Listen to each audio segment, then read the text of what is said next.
사랑하는 우리 성도 여러분, 평안하십니까? 추운 날씨 속에 혹시 건강에 어려움을 겪고 계신 분은 없으신지 모르겠습니다. 여러분들 오늘도 주님의 은혜 사모하며 또 주 앞에 이렇게 무릎 꿇은 우리들 위해 살아 역사하신 하나님께서 지금도 함께 하고 계시고 여러분들에게 말씀 주시고 그 말씀 의지할 때 하나님께서 날마다 새 힘 주실 줄 믿습니다.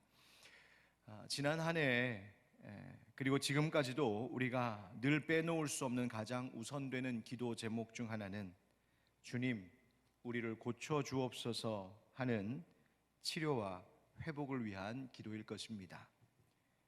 코로나 3차 대유행과 또 계속되는 사회적 거리두기로 모두가 참 어려운 시기를 우리가 보내고 있습니다.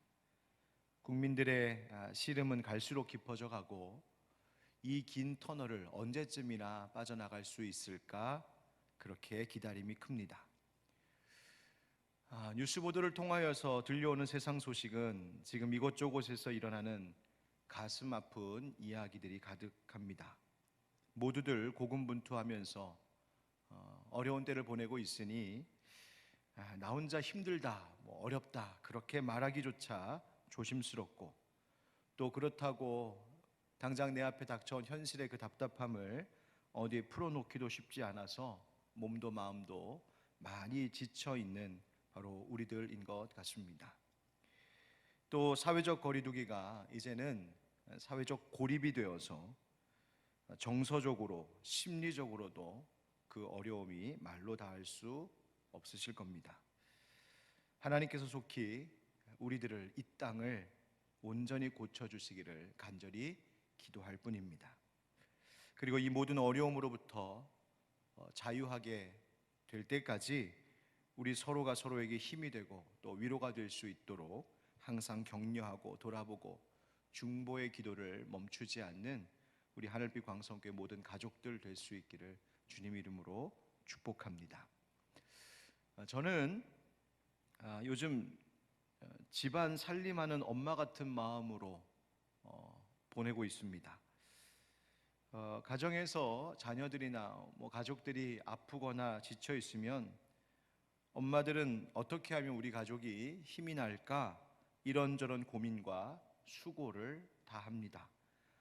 아픈 자녀가 있으면 밤새 열이 나지는 않나 곁에서 지켜보기도 하고 또 맛있고 영양가 있는 음식 준비해서 가족들이 배고프지 않게 또 영양이 부족해지지 않게 하고 또 가족들 마음 불안하지 않게 늘 집안 잘 정돈하고 가꾸고 지키고 또 집안 분위기에 어두워지지 않게 그렇게 애를 쓰는 것 바로 그 엄마들의 모습이죠.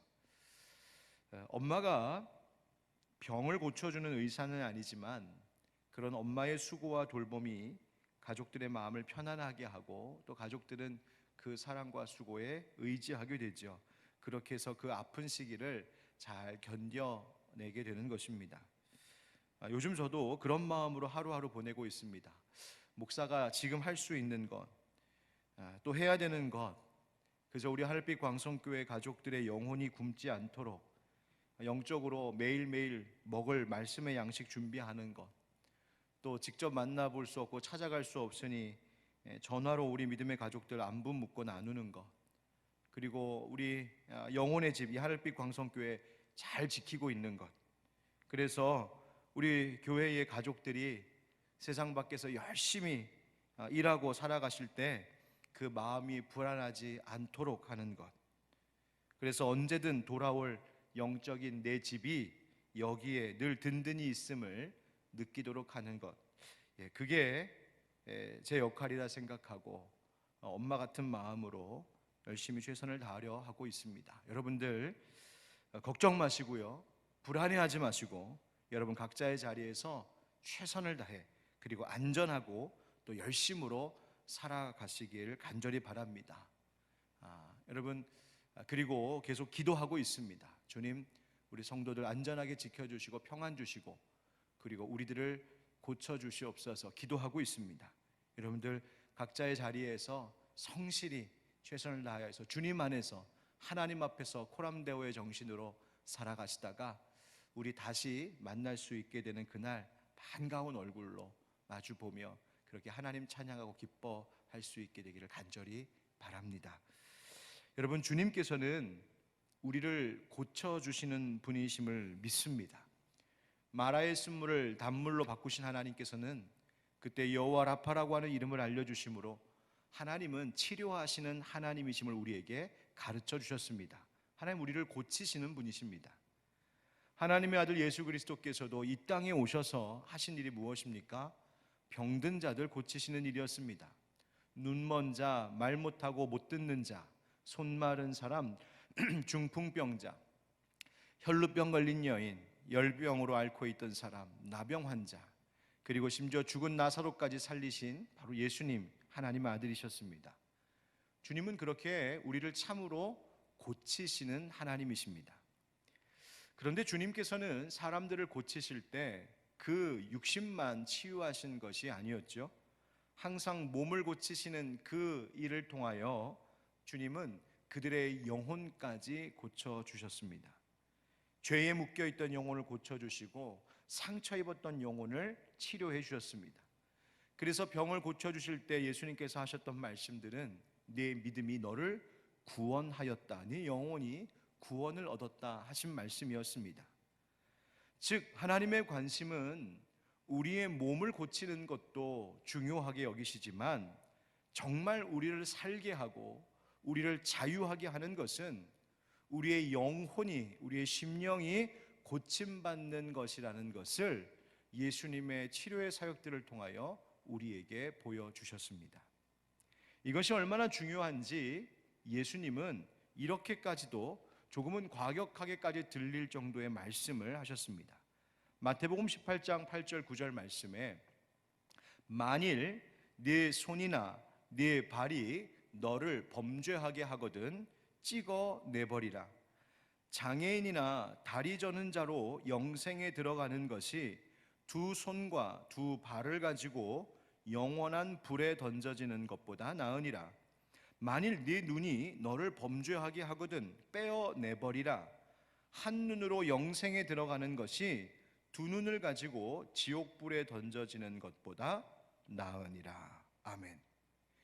여러분, 다리 저는 사람을 고쳐주신 예수님, 앞 못 보는 눈먼 자를 보게 해주셨던 예수님께서 뭐라고 말씀하십니까?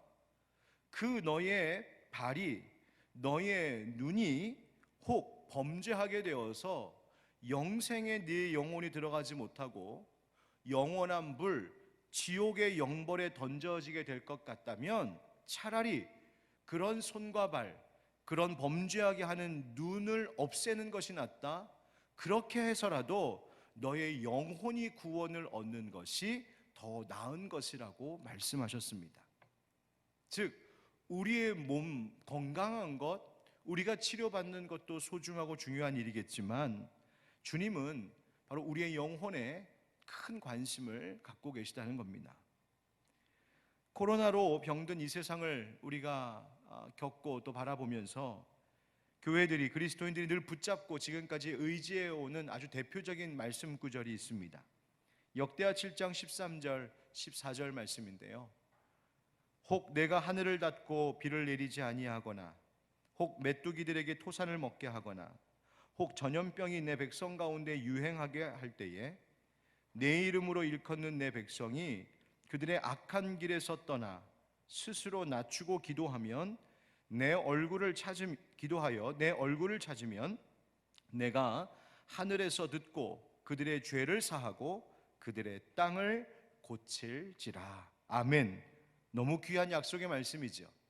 분명 하나님은 이 땅을, 우리들을 고치시길 원하시는 분이십니다. 자연재해로부터도 사람들을 보호하시고 전염병, 감염병으로부터 고치시길 원하시는 분, 우리 하나님이십니다. 그런데 그 치료와 회복의 일을 위하여서 먼저 명하신 것이 무엇입니까? 악한 길에서 떠나라, 스스로 낮춰라, 기도하라. 그래서 하나님을 찾으라. 그러므로 죄 용서함을 받아라. 그러면 너희에게 하나님 고치시는 은혜, 치료와 회복의 은혜가 있을 것이라고 약속해 주셨습니다. 그것이 우선이었습니다. 코로나라고 하는 감염병이 과연 하나님께서 우리에게 내리시는 죄에 대한 심판일까에 대한 이 물음에 대하여 지난 1년 동안 많은 신학자들에게서 다양한 해석이 다루어져 왔습니다. 어떤 신학자들은 코로나로 인한 우리의 고통과 이 죽음이 모두 다 하나님의 계획과 섭리 아래서 일어나는 것으로서 하나님께서 우리 인간의 죄를 다시 우리에게 확인시켜 주기 위하여 우리에게 보내신 도구라고 주장하는 겁니다. 이런 전염병 속에는 하나님의 뜻과 의지가 있고 하나님의 목적과 의도를 가지신다라고 그렇게 보는 것이지요. 그런데 또 어떤 신학자들은 아니라고 말합니다. 코로나라고 하는 이 감염병을 단순히 하나님의 심판의 도구로 봐서는 안 된다고 말합니다. 이 감염병은 인간 스스로의 잘못 때문에 자연스럽게 일어난 고난이지 하나님께서 보내신 심판의 도구라고 보는 것은 매우 주의해야 한다 하는 주장입니다. 그러니까 모든 자연재해, 모든 질병이 다 무조건 하나님께로부터 오는 심판이라고 보는 것은 옳지 못하다 하는 것이죠. 다만 이 코로나에 대하여서 우리가 해야 될 일, 이 어려운 상황 속에서도 여전히 우리와 함께 하시는 하나님을 발견하고 그에게 소망을 두고 하나님의 영광 드러내기를 고민하는 것이 우리가 가져야 할 태도이다라고 그렇게 주장합니다. 여러분들은 이 양쪽의 의견에 대해서 어떻게 생각하십니까? 그런데 어떤 견해이든지 간에 분명한 것 3가지를 우리는 그 안에서 발견할 수 있습니다. 첫 번째, 이 모든 질병과 세상의 고통마저도 하나님의 통제, 하나님의 주권 아래에 있다는 사실입니다. 두 번째는 이와 같은 긴 고통의 시간, 이 긴 기다림의 시간을 통하여 하나님은 우리가 하나님과의 관계를 새롭게 하기를 원하고 계시다는 점입니다. 세 번째는 결국 이런 가운데 우리는 그러므로 계속해서 하나님께서 고쳐주시기를, 하나님이 우리를 치료해 주시기를 기도하고 여전히 하나님께 소망을 두며 살아야 한다 하는 것입니다. 교회가 이 기독교가 감염병으로 큰 어려움을 겪었던 것은 오늘의 이야기만은 아닙니다. 그래서 대표적으로 이 코로나 시대를 과거 흑사병이 창궐했던 유럽 사회의 중세 시대와 많이 비교하곤 합니다. 당시 흑사병의 공포를 경험했던 사람들 가운데 바로 종교개혁가들이 있었습니다. 여러분 많이 들어보셨을 루터, 깔뱅, 츠빙글리, 그리고 그 츠빙글리의 후계자인 블링거, 또 테오도르 드 베자와 같은 이 유명하고 큰 영향력을 미쳤던 종교개혁가들이 모두 흑사병의 공포의 시기를 겪기도 하고 또 그 흑사병에 사랑하는 자녀들과 아내, 가족들을 잃기도 했습니다. 그런 흑사병의 두려움 가운데에서 그들이 당시 성도들에게 설교했던 메시지에는 이 전염병의 고통 속에서 우리 인간의 죄를 깨닫고 회개해야 한다는 것이었습니다. 그리고 그 안에서 하나님의 주권을 인정하라고 외쳤습니다. 그러면서도 여전히 병에 걸려 있는 이웃들, 힘들어하고 있는 이웃들을 사랑하고 돌보는 일을 그리스도인들은 멈춰서는 안 된다, 그렇게 외쳤습니다. 즉 모든 육신의 질병의 문제는 우리 영혼의 문제와 무관하지 않습니다. 모든 질병이 죄 때문에 온다라고 말할 수는 없지만 이 육신의 아픔과 우리가 겪는 모든 어려움은 우리의 영적인 것과 관계는 분명히 있다는 것입니다. 그래서 주님께서는 우리의 몸도 고치시기를 원하시지만 우리의 영혼이 그렇게 새로워지기를 원하고 또 기다리고 계십니다. 따라서 우리가 기도해야 됩니다. 주님 고쳐주시옵소서. 우리의 몸을, 그뿐 아니라 우리의 영혼을 고쳐주시옵소서. 앞으로 저는 이 금요기도의 시간 몇 주간 동안 고쳐주소서라고 하는 큰 주제로 하나님의 말씀을 전하려고 합니다. 그 첫 번째가 바로 오늘 에스겔 본문을 중심으로 해서 고쳐주소서 우리의 돌같은 마음을 이라고 하는 제목입니다. 한번 따라 하실까요? 고쳐주소서 돌같은 마음을. 고쳐주소서 돌같은 마음을. 예. 성경은 인간의 완고한 마음, 이 돌처럼 딱딱하게 굳은 마음에 대하여서 경고하고 있습니다. 여러분, 우리 몸에 간이 딱딱하게 굳은 세포로 이렇게 변하는 그 병을 뭐라고 합니까? 간경화라고 하죠. 간의 세포가 섬유화되어 가는 것입니다. 그렇게 간이 딱딱하게 굳어져 가는 것처럼 우리의 영혼도, 우리의 마음도 그렇게 돌처럼 굳어버릴 수 있다는 것입니다. 계속해서 죄를 범하는 것을 반복하고 나의 생활 속에 정숙함을 잃어버리고 영적으로 주의를 기울이며 살지 않을 때, 그래서 경건한 생활, 성결한 생활이 무너질 때에 결국 그것은 우리의 마음, 우리의 영혼이 굳어버리는 결과를 가져옵니다. 완고해지는 것이죠. 여러분, 간이 굳으면 무서운 것이 무엇인지 아십니까? 간이 굳어서 그 세포가 섬유화되면 혈액 유입이 잘 되지 않는다는 것입니다. 피를 흘려보내지 못한다는 거예요. 마찬가지로 우리의 마음이, 우리의 영혼이 딱딱하게 돌처럼 굳으면 우리의 생명에 필요한 것들이, 우리의 영적 생명에 필요한 것들을 제대로 공급받지 못하게 됩니다. 결국 우리의 영혼이 서서히 죽어가는 것이죠. 오늘 본문 에스겔서의 말씀에 바로 이 돌같은 마음에 대하여 하나님이 언급하고 계십니다. 우리가 지난 특별 기도회, 신년 특별 기도회 기간 동안 다루었던 말씀 다니엘서였지요. 이 다니엘서가 언제를 배경으로 했던 말씀입니까? 바벨론의 느부갓네살 왕이 예루살렘을 함락하고 그 포로들을 바벨론으로 끌고 갔을 때의 그 이후의 이야기입니다. 이 에스겔서는 에스겔을 통하여서 하나님께서 선포하신 하나님의 말씀이 기록된 책인데, 이 에스겔, 이 예언자는 바로 그 당시에 바벨론으로 끌려간 1만 명의 예루살렘 주민 중에 하나가 바로 이 에스겔이었습니다. 이 에스겔은 제사장이었습니다. 그가 바벨론의 포로로 끌려가 30세가 되었을 때에 바벨론 포로 생활하는 그 땅, 그 그발 강가에 있는 이들과 함께 거할 때에 바로 거기에서 하나님께 소명을 받았습니다. 에스겔서 1장 1절의 이야기입니다.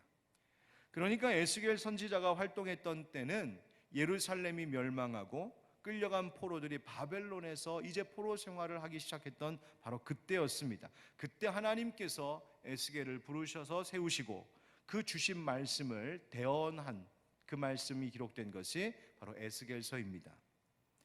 이스라엘 백성들이 왜 바벨론의 포로로 끌려가는 어려움을 겪었습니까? 한마디로 말하자면 하나님 앞에 범죄했기 때문이죠. 즉 그들의 마음이, 심령이 하나님 앞에서 부드럽지 못하고 딱딱하게 굳은 마음이었기 때문이었습니다. 또 그러니 사람들에 대하여서도, 서로 형제들, 하나님의 자녀들, 하나님의 가족들에 대하여서도 그 마음이 딱딱하게 굳어 완고했었습니다. 결국 그와 같은 그 영혼의 죽어감이 이들로 하여금 포로 생활이라고 하는 심판을 겪게 했던 원인이 되었습니다. 그런데 우리가 다니엘서 말씀 묵상할 때에도, 또 선지서들을 우리가 함께 나눌 때에도 늘 확인하며 은혜를 얻는 것은 하나님께서 그렇게 포로 생활하고 있는 이스라엘 백성들을 그냥 내버려 두지 않으셨다는 점입니다. 하나님께서는 이미 그들에게 심판의 일들을 경고하시면서 동시에 때가 되면 하나님께서 다 모두를 회복시키실 것에 대하여서도 약속해 주셨습니다. 그러니 하나님은 심판 속에서도 여전히 하나님을 경외하는 자들에게 소망이 되어주시는 분이셨습니다. 자, 이와 같은 상황 속에서 하나님께서 예언자 이 에스겔에게 이런 말씀을 주셨습니다. 오늘 본문 14절 15절 말씀입니다. 우리 한번 같이 읽어보실까요? 시작. 여호와의 말씀이 내게 임하여 이르시되 인자야 예루살렘 주민이 내 형제 곧 내 형제와 친척과 온 이스라엘 족속을 향하여 이르기를 너희는 여호와에게서 멀리 떠나라 이 땅은 우리에게 주어 기업이 되게 하신 것이라 하였나니. 자, 여러분 이 말씀 무슨 뜻일까요? 하나님께서 에스겔에게 말씀을 주십니다. 뭐라고 하셨냐면 지금 예루살렘의 주민이 이렇게 말씀하시죠. 인자야 예루살렘 주민이. 여기서 예루살렘 주민들이란 누구를 말하는 것이냐면 이스라엘 유다 백성들, 예루살렘에 살던 사람들이 바벨론의 포로로 이렇게 끌려와서 살고 있을 때에 아직 끌려오지 않고 여전히 그 유다 땅 예루살렘 성에 남아있던 잔류민들을 일컫는 말입니다. 그러니까 에스겔을 포함한 많은 사람들이 바벨론의 포로로 끌려올 때 아직 예루살렘에 남아있는 사람들이 있었습니다. 그런데 그 예루살렘 성에 아직 남아있던 그 사람들이 뭐라고 말하냐면 지금 에스겔과 함께 바벨론의 포로로 끌려온 사람들을 향하여 너의 모든 형제와 친척과 온 이스라엘 족속에게 이렇게 말한다는 거예요. 너희가 바벨론에 끌려가서 살고 있으니 즉 너희가 이제 여호와에게서 멀리 떠나가 있으니 이 땅 예루살렘과 유다는 이제 너희의 기업은 될 수 없고 하나님이 여기 남아있는 우리들에게 주신 기업이 되었다. 하나님이 그렇게 하셨다라고 말하는 겁니다. 여러분 생각해 보십시오. 자기들의 동족이 포로로 바벨론에 끌려갔습니다. 그런데 남아있는 사람들이 서로 자기 스스로 생각하기를 저기 지금 바벨론의 포로로 끌려간 사람들은 우리들보다 더 아주 심각한 죄를 지어서 저렇게 징계를 받아 끌려간 것이 틀림없다. 저들은 이제 하나님의 기업 받지 못한다. 이젠 끝났다.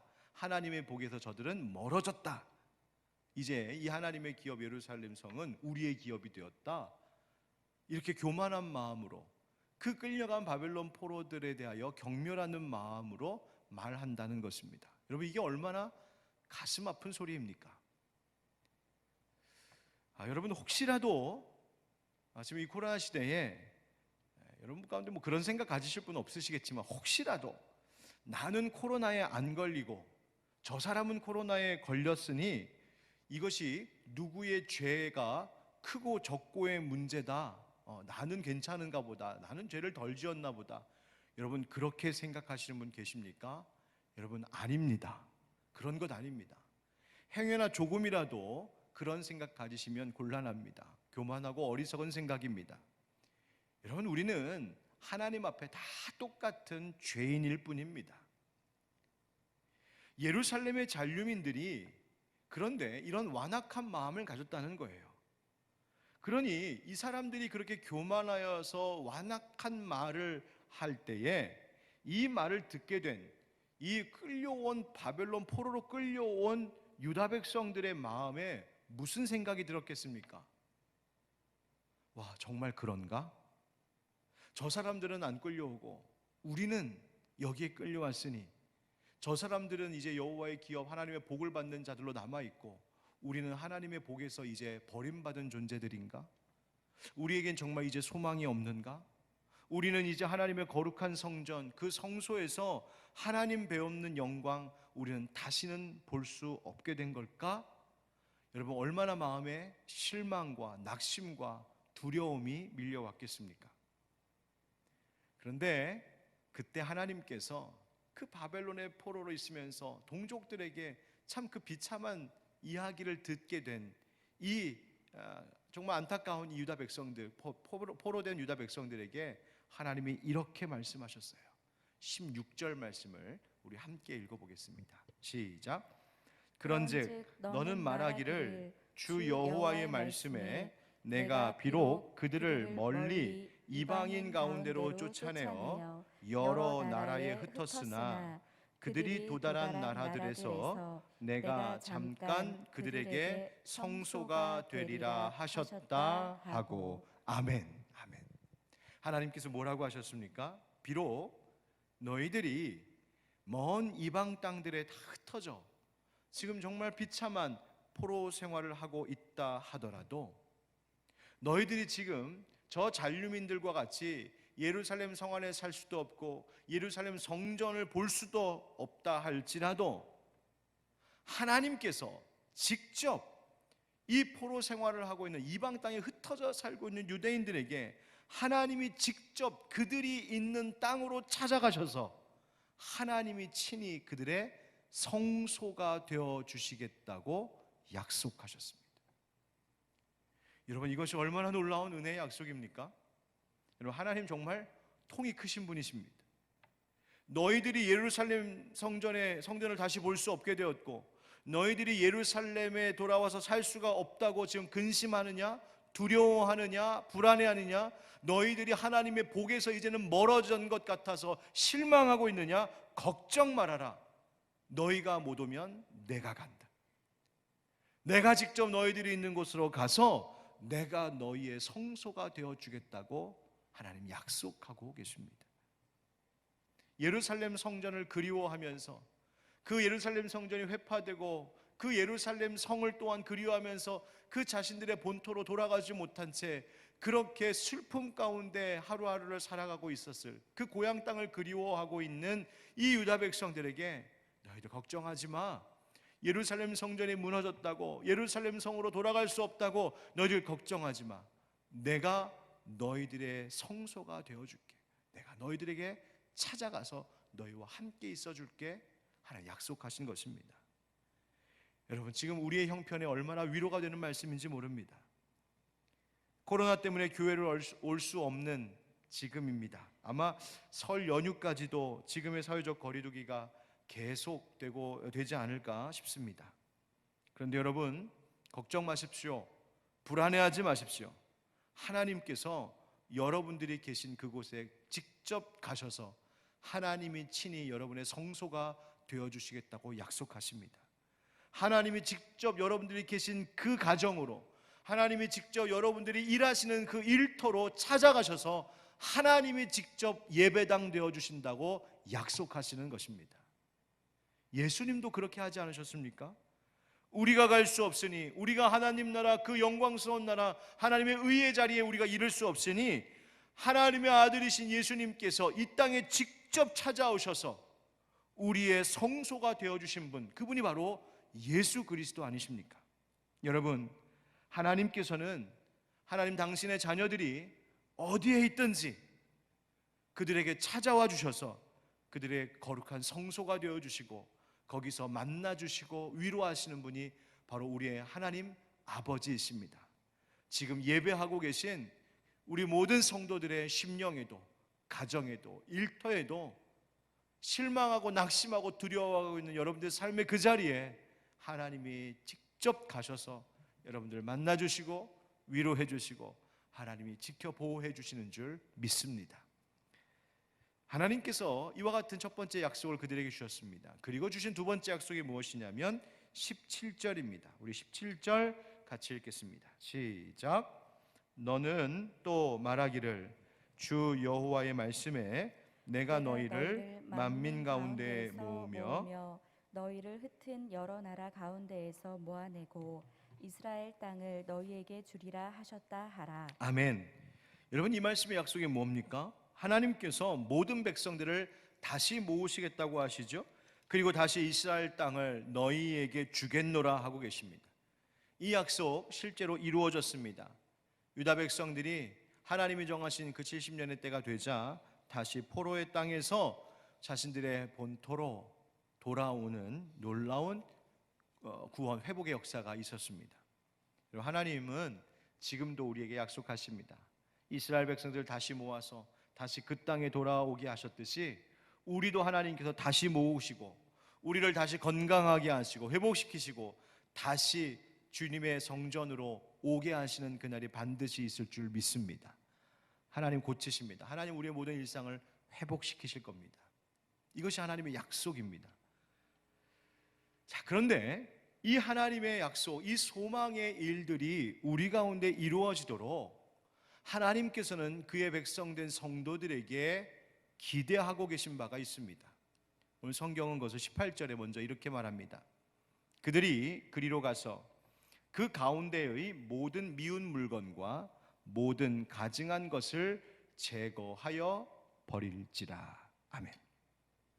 즉 이스라엘 백성들이 하나님께서 주신 그 기업, 그 땅에 있을 수 없었던 이유, 그들이 예루살렘에 있을 수 없었던 이유는 그 유다 땅에 미운 물건과 가증한 것들, 이게 뭘 말하냐면 곧 우상 숭배한 것들을 말하고 있습니다.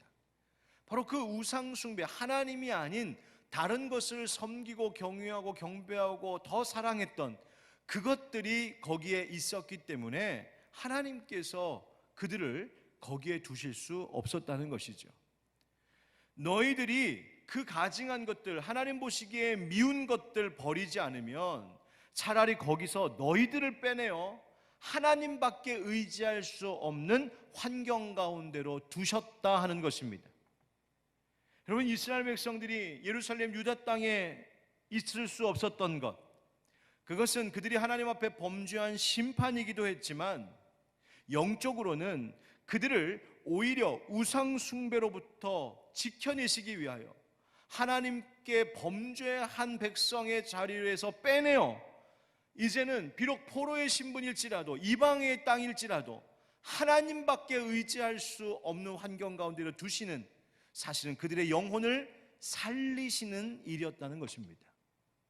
그러니 이제 다시 하나님 회복시켜서 돌아가게 하거든 그것들부터 없애라고 말씀하시는 겁니다. 여러분, 우리가 일상의 회복을 위해 해야 할 일들이 있습니다. 이 나라의 정부는 방역 지침을 잘 세워서 열심히 바른 정책과 그 지침들을 주어서 지키게 하는 것, 정부가 해야 할 일입니다. 연구진들은 열심히 백신도 치료제도 개발하고 열심히 의료적으로 빨리 회복될 수 있도록 치료할 수 있는 길을 여는 것이 연구진들, 의료진들이 해야 될 일입니다. 우리 국민들은 어려운 중에도 서로 잘 협조하면서 잘 견디고 이제 새로운 환경 속에서 새롭게 살아갈 새로운 방법들을 찾아내며 살아가는 것이 해야 할 일입니다. 나라의 공기관들은 이 땅의 이웃들이, 사회의 서민들이 혹 어려움 가운데 처한 사람들이 없는가 그 일들을 돌아보고 지원하는 일들 해야 합니다. 여러분, 이런 것처럼 그리스도인으로서 해야 할 일도 있습니다. 이 코로나 시대에 하나님께서 주실 빨리 회복의 날을 보기 위하여 그리스도인들로서 우리가 해야 할 일이 따로 있습니다. 그것은 우리 안에 모든 미운 것들, 가증한 것들을 제거하고 버리는 일입니다. 이 미운 것, 하나님 보시기에 가증한 것, 그것이 무엇인지는 지금 이 말씀을 듣고 있는 우리 성도님들의 마음속에 성령님께서 저마다 너에게는 이런 것이다라고 가르쳐 주시는 것이 있을 것입니다.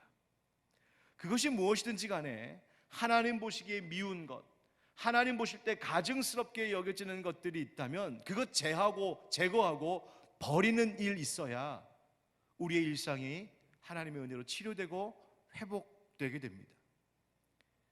그런데 거기에 미련을 두고 그것 끌어안고 있는 한 우리는 하나님께서 예비해 두신 그 회복, 그 은혜와 평강의 혜택을 우리는 우리 손으로 밀어내는 것과 같습니다. 여러분, 버려야 할 것들 버리고 끊어야 할 것들 끊어내야 합니다.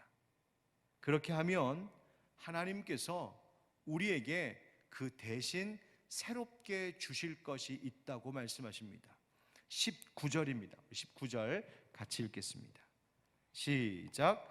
내가 그들에게 한 마음을 주고 그 속에 새 영을 주며 그 몸에서 돌 같은 마음을 제거하고 살처럼 부드러운 마음을 주어. 아멘. 하나님께서 뭘 주신다고 하십니까? 첫 번째, 한 마음 주신다 하시죠. 일치된 마음을 주신다 하는 겁니다. 갈라지고 분열된 마음 아닙니다. 여러분, 이 한 마음이라고 하는 말, 이 말은 우리 서로 다른 사람들이 우리 모두가 하나의 공통된 한 가지 생각, 한 가지 뜻, 한 가지 마음을 갖는 것이라는, 즉 우리가 하나 되게 하시겠다라고 하는 의미일 수도 있지만 이 말의 참뜻은 우리들 각 사람 안에 마음이 있는데 지금까지 내 마음이 이곳저곳으로 갈라지고 분열되고 찢어져 있던 마음이었다는 겁니다. 그런데 그 마음이 더 이상 갈라지고 분열되지 않은 마음, 하나로 모인 마음이 되게 하시겠다라고 하는 의미입니다. 이스라엘 백성들의, 유다 백성들의 마음이 분열된 마음, 갈라진 마음이었습니다. 어떻게 갈라졌습니까? 하나님을 섬기는 마음과 우상 섬기는 마음으로 갈라져 있었습니다. 하나님만 바라보는 믿음의 마음과 하나님을 배신하는 마음, 나는 한 사람인데 그 두 마음이 같이 있었습니다.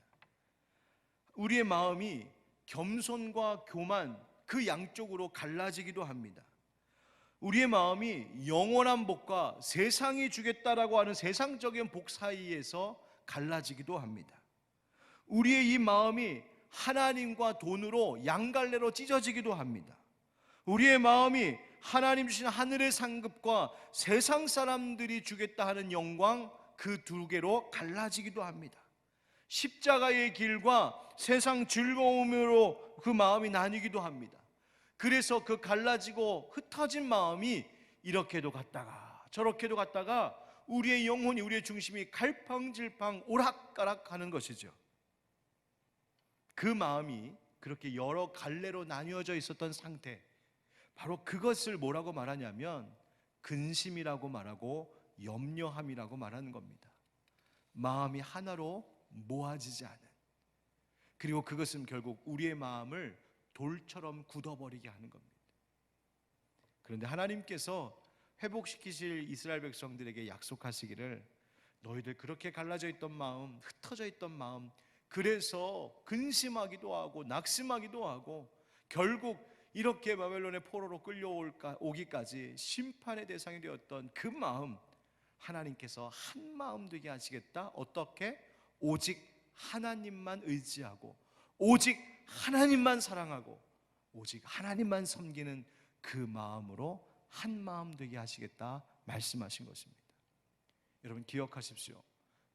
우리의 마음이 하나님의 자리와 세상의 자리 왔다 갔다 갈팡질팡할 때 우리는 근심할 수밖에 없습니다. 오락가락할 때 우리는 실망하게 됩니다. 불안합니다. 그러다 마음이 돌처럼 굳어집니다. 그러나 우리의 마음이 하나님을 향하여서 하나 될 때, 한 방향으로 갈 때에 비로소 우리의 마음이 평온해질 수 있습니다. 하나님 그것을 약속하고 계신 거예요.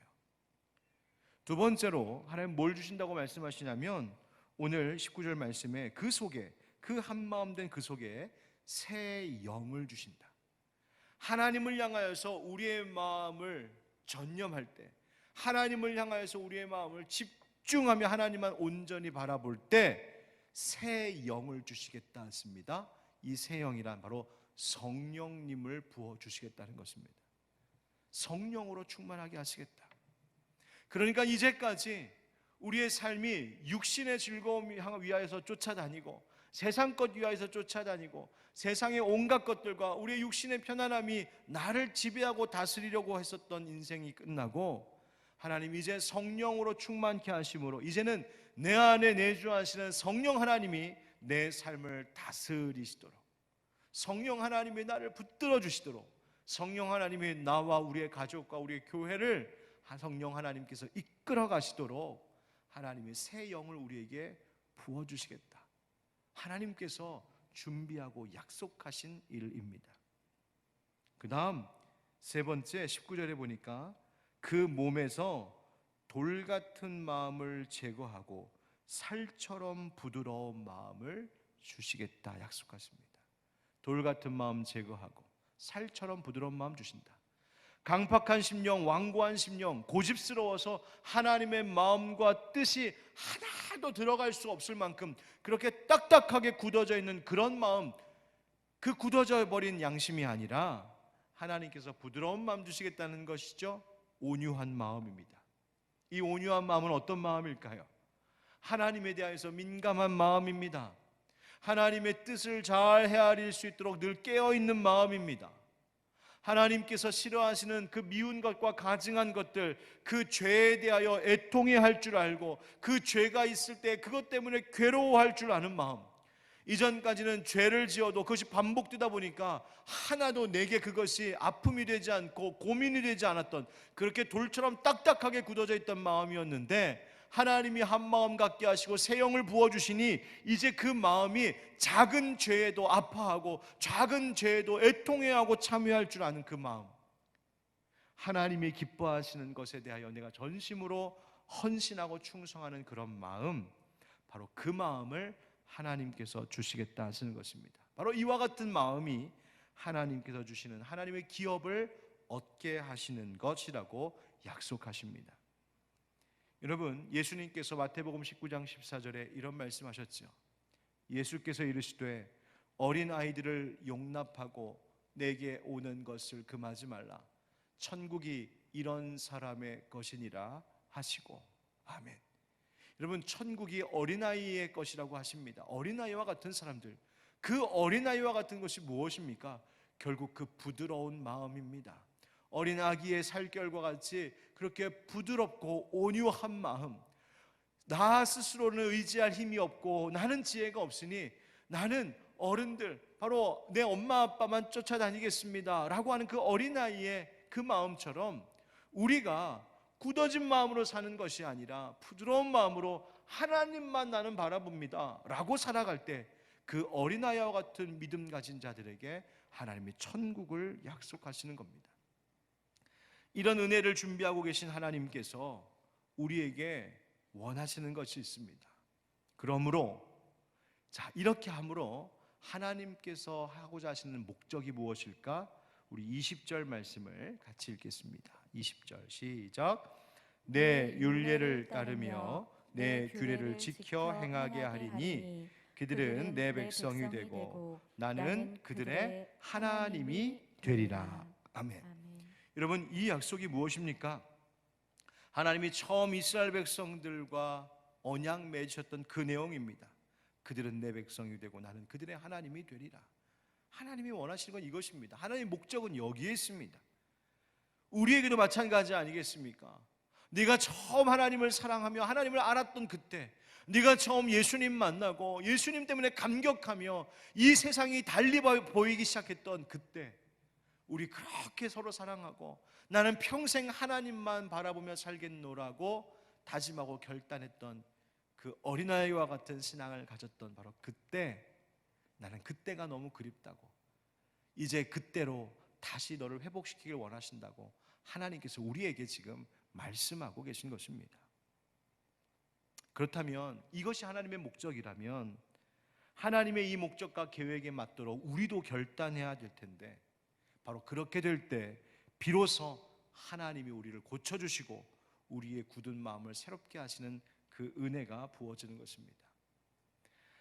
하나님께서 에스겔에게 이 말씀 주시고 이 말씀을 이스라엘 백성들 즉 포로들에게 주신 이유가 무엇이겠습니까? 결국 너희 결단하라는 겁니다. 너희가 선택하라는 겁니다. 나는 너희들에게 은혜 줄 준비가 되어 있고 너희들을 고치고 회복할 준비가 되어 있고 나는 너희들과 함께하며 너희들에게 새 영 부어줄 준비가 다 되어 있는데 너희는 어찌하겠느냐 물어보시는 겁니다.